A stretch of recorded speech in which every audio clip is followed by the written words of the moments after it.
රටක උද්දමනය ගණනය කරන ක්‍රම දෙකක් තියෙනවා. ගණනය කරන ක්‍රම දෙකක්. එකක් මතු පිට උද්දමනය, අනික මූලික උද්දමනය. headline inflation and co-inflation. CORE co-inflation. මතු පිට උද්දමනය, මූලික උද්දමනය. headline inflation, co-inflation. විභාගෙට අහනවා නම් අහන්නේ මෙන්න මේ හතර සම්බන්ධයෙන්. හෝ මේකේ එකක් දෙකක් වෙන්නත් පුළුවන්. මගේ පැහැදිලි කිරීම අවසානට වල දැනගන්න ඕනේ. එක, මේ දෙක නිර්වචනය කරන හැටි, මේ දෙක ගණනය කරන හැටි, මේ දෙකට හේතු, මේ දෙකේ වැදගත්කම. මම මෙහෙම ටේබල් එකක උගන්වන්නේ පාඩම් කරගන්න ලේසි. මෙතනින් එහා එකක් අහන්න දෙයක් නැහැ. සමහරවට සමහර අවුරුදු වල අහලා තියෙන මෙච්චරයි. මතු පිට උද්දමනය සහ මූලික උද්දමනය අතර වෙනස මොකද? ලකුණු දෙකයි. නිර්වචනය විතරයි සමහර වෙලාවට. මතු පිට උද්දමනය සහ මූලික උද්දමනය අතර වෙනස මොකද? ලකුණු 6යි. සේරම ලියන්න ඕනේ සමහර වෙලාවට. එහෙනම් අපි සේරම ටික ඉගෙන ගමු. හරි, කටින් බලා ඉන්නේ. හොඳට බලා හිටියොත් හරි වැඩේ හරි. ආයෙ පාඩම් කරන්න දෙකුත් නැහැ. කටින් බලාගෙන ඉන්න. ළමයිනේ නිර්වචනය මුලින්ම මතු පිට උද්දමනය කියන්නේ රටක ඇත්තටම ඒ කියන්නේ සත්‍ය වශයෙන්ම පවතින උද්දමනය. යම් වෙලාවක සත්‍ය වශයෙන්ම රටක තියෙන උද්දමනය. තමා ළමයිනේ මොකද්ද මතු පිට උද්දමනය කියන්නේ? මතු පිට උද්දමනයේ විශේෂම ලක්ෂණ වල දැනගන්න ඕනේ. ඒක තමයි කෙටි කාලීන මිල විචලනයන් පවතිනවා. දැන් සමහර එළවලු වර්ගවල මිල ගණන් මාස දෙකකට වැඩි වෙනවා, ඊළඟ මාසෙ අඩු වෙනවා, එහෙම වෙනව නේද? කෙටි කාලීන මිල විචලනයන් පවා ඇතුළත් අන්න එක දැනගන්න ඕනේ. මේකේ කෙටි කාලීන මිල විචලනයන් කියන වෙනස් වීම, විචලනයන් පවා ඇතුළත්. හරි, අය පාරක් හයියෙන් කියන්නේ මොකද්ද මතු පිට උද්දමනය කියන්නේ? ටකල කියන්නේ මොකද්ද මතු පිට උද්දමනය කියන්නේ? රටක හයියෙන් කියන්නේ ඇත්තටම පවතින උද්දමනය. රටක යම් වෙලාවක බලද්දී ඇත්තටම භාණ්ඩ හා සේවාවල මිල ගණන් වැඩි වෙන ප්‍රතිශතය. රටක ඇත්තටම පවතින උද්දමනය. විශේෂත්වය මොකද්ද මේකේ? කෙටි කාලීන මිල විචලනයන්, මිල වෙනස් වීම පවා මේ මතු පිට උද්දමනයේ ගණනය කරද්දී අන්තර්ගත වෙනවා. විශේෂයෙන්ම එළවලු පළතුරු වගේ දේවල් සමහරට මිල ගණන් වැඩි වෙන්නේ මාස 4-5කට විතරයි නේ. සමහර මාස 2-3කට විතරක් වැඩි වෙන ඒවාත් තියෙනවා. නැද්ද? තියෙනවනේ. එවැනි වෙනස් වීම පවා මේ උද්දමනයේ ගණනය කරද්දී සැලකිල්ලට ගන්නවා. තේරුණාද? මූලික උද්දමනය කියන්නේ අපි සංසන්දනය කර කර යතුරු තියෙනවා. මූලික උද්දමනය කියන්නේ ළමයිනේ රටක දිගු කාලීනව පවතින උද්දමනය. මේකේ තේරුම දිගු කාලීනව පවතින උද්දමනය. කොටින්ම කීවොත් කෙටි කාලීනව තියෙන උද්දමනයක් මේකේ අන්තර්ගත කරනවද නැහැ? හිතන්නකො 2025 වසරේ මාස දෙකක විතරක් එළවලු මිල ගණන් වැඩි වෙලා තිබුණා කියලා. ඒව නැහැ. දිගු කාලීනව තියෙන උද්දමනය විතරයි බලන්නේ. එහෙනම් මෙහෙමත් කියනවා මේකට, මෙහෙමත් කියන ළමයිනේ කෙටි කාලීන මිල විචලනයන් ඉවත් කර ඇත, නැත්තම් ගලපා ඇත. දිගු කාලීනව රටක තියෙන උද්දමනය විතරයි තියෙන්නේ. කෙටි කාලීනව මිල වෙනස් වෙච්ච අයින් කරලා තියෙන්නේ, ගලපලා තියෙන්නේ. එහෙනම් තව පාරක් වෙනස කියන්න. පළවෙනි වෙනස කොහොමද නිර්වචනය කරන්නේ? මොකද්ද මතු පිට උද්දමනය කියන ළමයිනේ? රටක ඇත්තටම යම් අවස්ථාවක ඇත්තටම දකින්න තියෙන උද්දමනය. මොකද්ද ඒකේ විශේෂත්වය? කෙටි කාලීන මිල විචලනයන් පවා ඒ තුල අන්තර්ගතයි. මොකද්ද මූලික උද්දමනය කියලා කියන්නේ? රටක දිගු කාලීනව පවතින උද්දමනය. ඒ කියන්නේ කෙටි කාලීන මිල විචලනයන් අයින් කරපුවාම තියෙන උද්දමනය. කෙටි කාලීන මිල විචලනයන් ගලපපුවාම ඉවත් කරපුවාම තියෙන උද්දමනය. පැහැදිලිද? ගණනය කරන විදියට අපි ඔන්න බලන්නේ ගණනය කරන්නේ කොහොමද? ඉස්සෙල්ලාම ලියන්න ඊට පස්සේ තමයි ඇයි කියලා කියන්නේ. ළමයිනේ මතු පිට උද්දමනය ගණනය කරන්නේ පාරිභෝගික මිල දර්ශකයක සමස්ත භාණ්ඩ හා සේවා පැස ඇතුළත් මිල දර්ශකයක් භාවිතා කරලා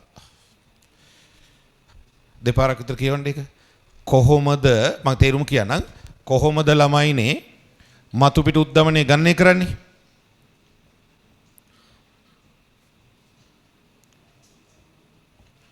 කොහොමද මතු පිට උද්දමනය ගණනය කරන්නේ පාරිභෝගික මිල දර්ශකයක සමස්ත භාණ්ඩ හා සේවා පැසම ඇතුළත් මිල දර්ශකයක් භාවිතා කරලා ඊළඟ කියපුවම තමයි මේක තේරෙන්නේ ඒක විශේෂත්වයක් එකපාර කියනකො තපාර කොහොමද මතු පිට උද්දමනය ගණනය කරන්නේ පාරිභෝගික මිල දර්ශකයක සමස්ත භාණ්ඩ හා සේවා පැසම ඇතුළත් කරපු මිල දර්ශකයක් භාවිතා කරලා ඊළඟ එක කියලා පාව වෙනවා මෙතෙන්ට මූලික උද්දමනය ගණනය කරන්න ළමයිනේ ඔන්න බලන්න ආහාර සහ ඉන්ධන ඉවත් කරන ලද භාණ්ඩ හා සේවා පැසක් ආශ්‍රයෙන් ගණනය කරන ලද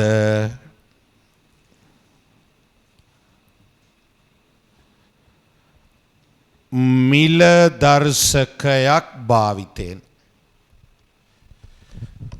චොටක් එකපාරක් කියවන්න ඊට පස්සේ පැහැදිලි කරනවා කොහොමද මතු පිට උද්දමනය ගණනය කරන්නේ පාරිභෝගික මිල දර්ශකයක මුළු සමස්ත භාණ්ඩ හා සේවා පැසම ඇතුළත් කරපු මිල දර්ශකයක් භාවිතා කරලා කොහොමද මූලික උද්දමනය ගණනය කරන්නේ ආහාරයි ඉන්ධනයි අයින් කරලවා ඉතිරි භාණ්ඩ හා සේවා පැස තියෙනවනේ අන්න ඒකාශ්‍රයෙන් ගණනය කරපු මිල දර්ශකයක් භාවිතා කරලා පුළුවන් නම් ඇයි කියන්නේ එහෙම කරේ ආර්ථික විද්‍යාවට අනුව කෙටි කාලීනව මිල ගණන් නිතරම වෙනස් වෙන්නේ ආහාරවලයි ඉන්ධනවලයි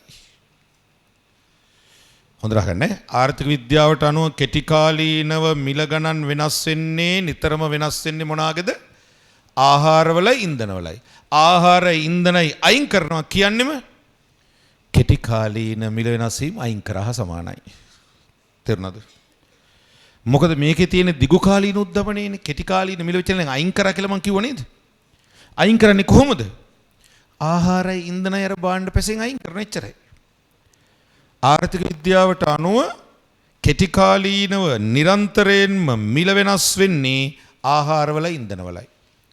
ඒ හින්දා ආහාර ඉන්ධන අයින් කරනවා ඉතිරි භාණ්ඩ හා සේවා පැස භාවිතයෙන් ගණනය කරපු මිල දර්ශකයකින් උද්දමනය හොයනවා. ආහාර ඉන්ධන අයින් කරා කියන්නෙම කෙටි කාලීන මිල විචලනයන් අයින් කරා සමානයි. මේකේ ආහාර ඉන්ධන තියෙනවා මම කිව්වේ සමස්ත කියලා කියවනේ සමස්ත කියලා කිව්වේ නේද? සමස්ත කියලා කිව්වේ. ඉතින් මෙතන සමස්ත කියලා කියපු හින්දා එතන ආහාර ඉන්ධනයි තියෙනවා. ඒ කියන්නේ කෙටි කාලීන මිල විචලනයනුත් තියෙනවා කියන එක පැහැදිලිද එහෙම කරපුදී? ලංකාව ඇතුළු හැම රටකම එහෙමයි. සමස්ත භාණ්ඩ හා සේවා පැසම යොදාගත්තු මිල දර්ශකයෙන් උද්දමනය හොයනවා නම් ඒක මතු පිට උද්දමනය. ආහාර ඉන්ධන අයින් කරලා ඉතිරි භාණ්ඩ හා සේවා පැසෙන් හදපු මිල දර්ශකයෙන් උද්දමනය හොයනවා නම් ඒක මොකද්ද? මූලික උද්දමනය. තේරුණාද? එකපාර එහන්නේ ඇයි ආහාර ඉන්ධනය අයින් කරේ? ආහාර ඉන්ධනයෙන් තමයි කෙටි කාලීන මිල විචලනයන්ට නිරන්තරයෙන්ම ලක් වෙන්නේ ඒකයි. හරිනේ? ඊළඟ හේතුව ළමයිනේ මතු පිට උද්දමනයට හේතුව ඒ කෙටි කාලීනව පවා උද්දමනයක් ඇති වෙන්න හේතුව මතු පිට උද්දමනයට හේතුව කෙටි කාලීනව පවා උද්දමනයක් ඇති වෙන්න හේතුව ඇත්තටම හේතු දෙකක් ආර්ථික විද්‍යාවේ හඳුනා ගන්නවා. පළවෙනි එකට කියනවා ළමයිනේ සැපයුම් අංශයේ කම්පන supply side shocks. දෙවෙනි එකට කියනවා රජයේ පරිපාලනමය ක්‍රියාකාරකම්. මම පැහැදිලි කරන්න මොකක්ද හේතු දෙක කියන්නේ? සැපයුම් අංශයේ කම්පන අනික මොකද්ද? රජයේ පරිපාලනමය ක්‍රියාකාරකම්. සැපයුම් අංශයේ කම්පන කියන්නේ ළමයිනේ කම්පනයක් කියන්නේ මොකද්ද? ෂොක් එකක්. ෂොක් එකක් කියන්නේ කම්පනයක්. අනපේක්ෂිතව සැපයුම් අංශයේ කම්පන කියන්නේ අනපේක්ෂිතව නිෂ්පාදනයේ කඩා වැටෙනවා. ගම් වතුරක් එනවා. එළවලු පළතුරු ටික ඉවරයි භාගයක් ඉවරයි. අන්න මිල ගණන් හිලා එනවා. හිටපු ගම අපි તો ඇමරිකාව මැද පෙරදිග රටට බෝම්බයක් දානවා. පෙට්‍රල් ඩීසල් වල මිල ගණන් වැඩි වෙනවා. අන්න භාණ්ඩ හා සේවල මිල ගණන් වැඩි වෙනවා. පැහැදිලි කියනද? කම්පනයක් කියන්නේ මොකද්ද? අනපේක්ෂිත දෙන්නේ. සැපයුම් අංශේ කම්පන කියන්නේ අනපේක්ෂිතව සැපයුම කඩා වැටෙනවා. ගම් වතුරක් ඉඳා, නියගයක් ඉඳා, සුළි කුණාටුවක් ඉඳා, ඉන්ධන මිල වැඩි වෙච්ච ඉඳා. අනපේක්ෂිතව කම්පනයක් කියන්නේ එහෙමයි. අනපේක්ෂිතව සැපයුම නිෂ්පාදනයේ කඩා වැටෙන එක. බොහෝ විට කුෂිකාර්මික භාණ්ඩ වලට ගොඩක් වෙනවා නේද? අන්න පළවෙනි හේතුව. දෙවෙනි හේතුව රජයේ පරිපාලනමය ක්‍රියාකාරකම්. හිටපු ගමන් ආණ්ඩුව බදු වැඩි කරගෙන යනවා. අන්න මිල ගණන් වැඩි වෙනවා. හිටපු ගමන් ආණ්ඩුව ආණයෙන් නවත්තනවා. අන්න මිල ගණන් මොකද වෙන්නේ? වැඩි වෙනවා. රජයේ පරිපාලනමය ක්‍රියාකාරකම්. බදු පැනවීම වගේ, බදු ඉවත් කිරීම වගේ දේවල්. තේරුණාද? හරි. අය පාරක් කියන්නේ නම් මතු පිට උද්දමනයේට ප්‍රධාන හේතු දෙක මොකද්ද? සැපයුම් අංශේ කම්පන. මොකද්ද සැපයුම් අංශේ කම්පන? වෙන තැන්වලදී ඒවා කතා කරනවා. ඉස්සරහට අහු වෙනවා. මොකද්ද සැපයුම් අංශේ කම්පන? දැන් මතක තියාගන්න. අනපේක්ෂිතව සැපයුම නිෂ්පාදනයේ කඩා වැටෙන එක නේද? ගම් වතුර, නියග, සොලි කුණාටු, භූමිකම්පා, නැත්නම් ඉන්ධන මිල හෙළ යාම, ලෝක යුද්ධ අන්න ඒ වගේ දේවල්. හරිනේ. මොකද්ද රජයේ පරිපාලන ක්‍රියාකාරකම් කියන්නේ? ආනයන නවත්තනවා, ආනයන මත බදු පනවනවා, නිෂ්පාදනය මත බදු පනවනවා, මේ වගේ දේවල්. හින්දාත් මිල ගණන් ක්ෂණිකව කෙටි කාලීන වැඩි වෙන්න පුළුවන්. තේරුණාද? ළමයිනේ මූලික උද්දමනයට හේතුව, දිගු කාලීන උද්දමනයට හේතුව ඕනෑම රටක ජනගහනය ටික ටික වැඩි වෙවි යන්නේ.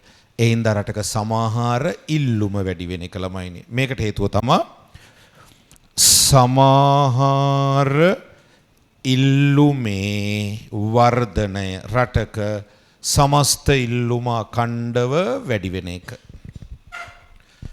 වැදගත්කම මතු පිට උද්දමනය ගණනය කරන්න ඕනේ. ඇයි ළමයිනේ? රටක ජනතාවගේ ජීවන වියදම මැනෙලා. ජීවන වියදමට මොකද්ද වෙන්නේ කියලා බලාගන්න. රටක ජනතාවගේ උද්දමනින්ද ජීවන වියදමට මොකද වෙන්නේ?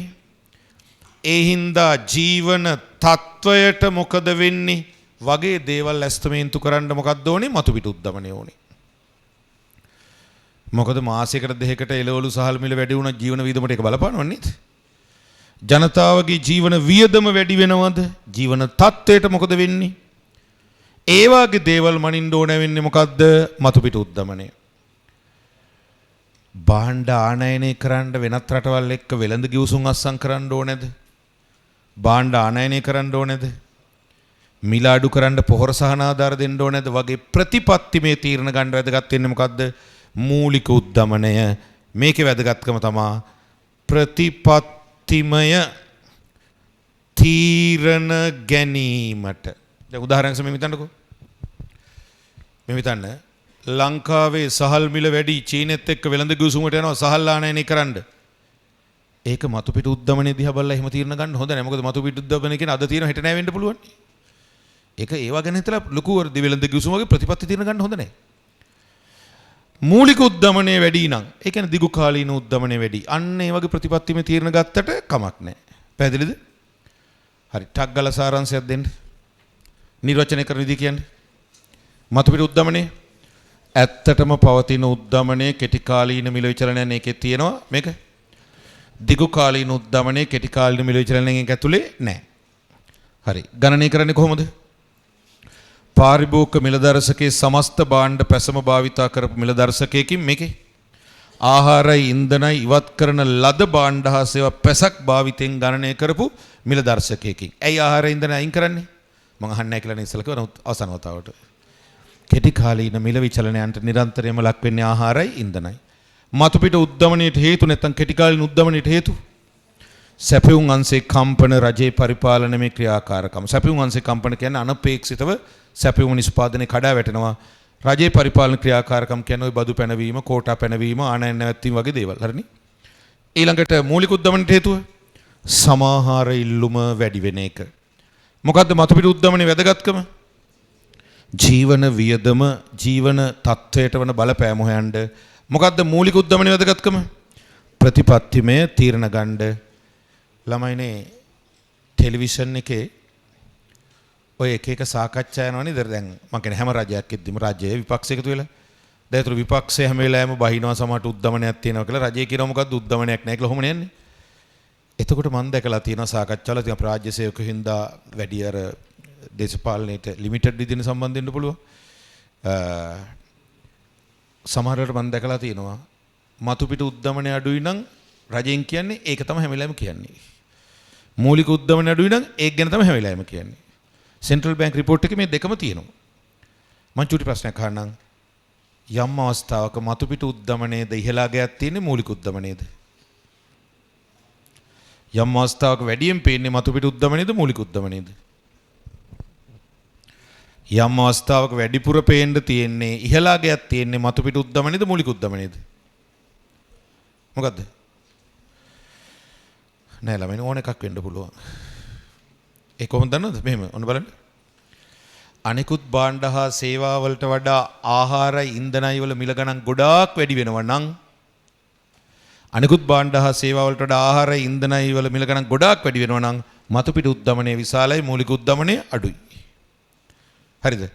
ආහාර සහ ඉන්ධන වලට වඩා අනිකුත් භාණ්ඩ හා සේවා වල මිල ගණන් ගොඩාක් වැඩි වෙනවා නම් මූලික උද්දමනයේ විශාල අගයක් මතු පිට උද්දමනයේ කුඩා අගයක්. ඔය ඉඳයි දෙකම දකින්න පුළුවන්. එහෙම කියන්න බෑ. පැහැදිලිද? හරි. අපි ටේබල් එකක පාරක් කියවමු. ඕනනම් තව ටිකක් කැටයන් ටිකක් දාගන්න පුළුවන්. ඔකේ වාක්‍ය මදි නම් ඔකේ කෙටියෙන් තියෙන්නේ බලමු. හරි. නිර්වචනය බලන්න. මතු පිට උද්දමනය ආර්ථිකයක සැබෑ වශයෙන් පවතින උද්දමනය අන්න වරහන් ඇතුළේ ඕනනම් දාගන්න පුළුවන් කැමති නම් කෙටි කාලීන මිල විචලනයන් අන්තර්ගත වේ. ඔකේ තියෙන්නේ ආර්ථිකයක සැබෑ වශයෙන් පවතින උද්දමනයේ වරහන් ඇතුලේ කැමති නම් මේ ලියන්න ඉතින් අය. වරහන් ඇතුලේ කෙටි කාලීන මිල විචලනයන් අන්තර්ගත වේ. කෙටි කාලීන මිල විචලනයන් අන්තර්ගත වේ. හරි අනිත් පැත්තේ මූලික උද්දමනය බලන්න. මතු පිට උද්දමනයෙන් తాවකාලික මිල විචලනයන් ඉවත් කරන ලද උද්දමනය වරහන් ඇතුලේ දිගු කාලීන උද්දමනය.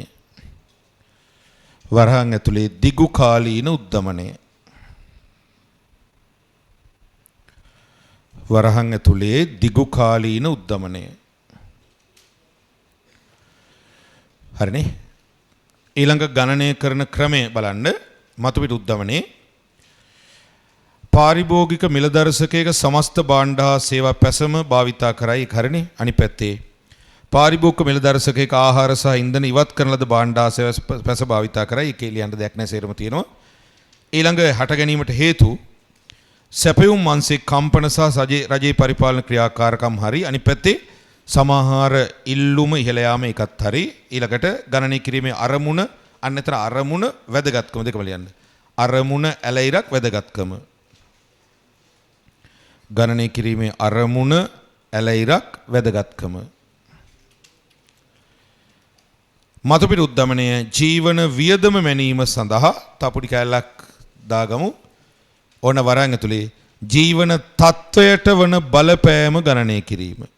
වරහන් ඇතුලේ ජීවන තත්වයට වන බලපෑම ගණනය කිරීම.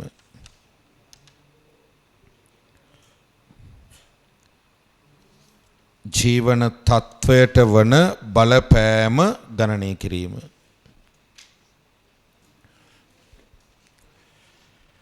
රයිට්. ඊළඟ මූලික උද්දමනයේ වැදගත්කම නැත්නම් අරමුණ ප්‍රතිපත්ති සම්පාදනය සඳහා policy decisions ප්‍රතිපත්ති තීරණ ගන්න භාවිතා කරන්න ඕනේ මොකද්ද? මූලික උද්දමනය. ඕකත් කීප වතාවක්ම විභාගයට අහලා තියෙන ප්‍රශ්නයක් ඕකේ. මතු පිට උද්දමනය මූලික උද්දමනය අතර වෙනස. ඕන්නම් ටේබල් එකක් විදිහට මුත්‍රේ ලියන්නත් පුළුවන්. නැත්නම් ටේබල් එක අතහැරලා දාලා ඔව්ව නිකන් වාක්‍ය ලියන්නත් පුළුවන්.